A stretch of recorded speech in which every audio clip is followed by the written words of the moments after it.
1,00,000 টাকা কিস্তি তুললাম, পিঠের যে দাম না খাইতে আসেন আসেনি পান্তা ভাত খাই পিস লাগালাম, পিজের দাম কম পড়ছে। এত কম হইলে পিজের বাজার দেই তো মনে হচ্ছে না গেদার দুধ কেনা টেয়া হবি নে।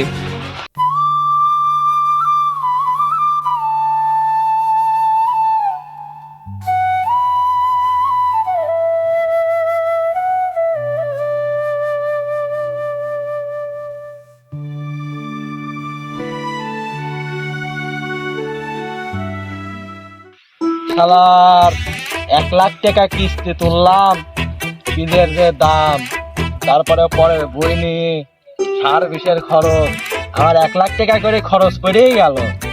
এখন পিজের যে দাম, যদি দাম না বাড়ে আমার তো গোথা পড়া লাগবে।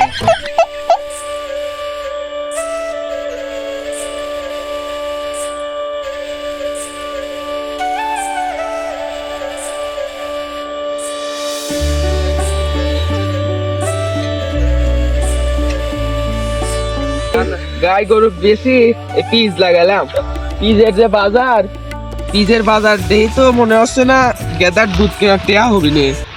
শালা রে একটা কাম হইলি রে, পিস লাগানোর লেগে ভোর গয়না বেচলাম, সেই গয়না বেচেও টিয়া শর্ট পড়লে এখন শ্বশুর বাড়িতে নিলাম। তারপর টিয়া শর্ট পড়ছিলে, না খাইতে আসেন আসেনি পান্তা ভাত খাই পিস লাগালাম, পিজের দাম কম পড়ছে। এত কম হইলে সংসার চলবে নাকি বাবু? ওর গয়না কিনা দিলে তো বউ ঘরে উঠতে দিবে না, কি হরবে এখন?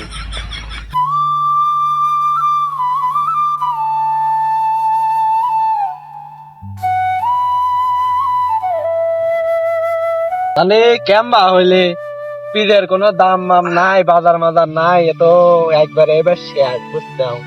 হ্যাঁ ঠিক হইছে।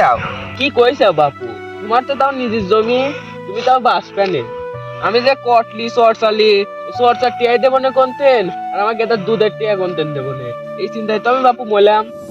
বিগত বছরগুলোতে দেখে আসছি কৃষক তার ফসলের ন্যায্য মূল্য পাচ্ছে না। এছাড়াও দেখছি সার বিষের দামের ঊর্ধ্বগতি, এবং যে সরকারে আসুক কৃষক তার ন্যায্য মূল্য পায় না, কৃষকই সবসময় ক্ষতিগ্রস্ত হচ্ছে। তাই আমরা সবাই চাই কৃষক তার ফসলের ন্যায্য মূল্য পাক, কারণ কৃষক বাঁচলেই বাঁচবে দেশ, আমরা গর্ব সোনার বাংলাদেশ।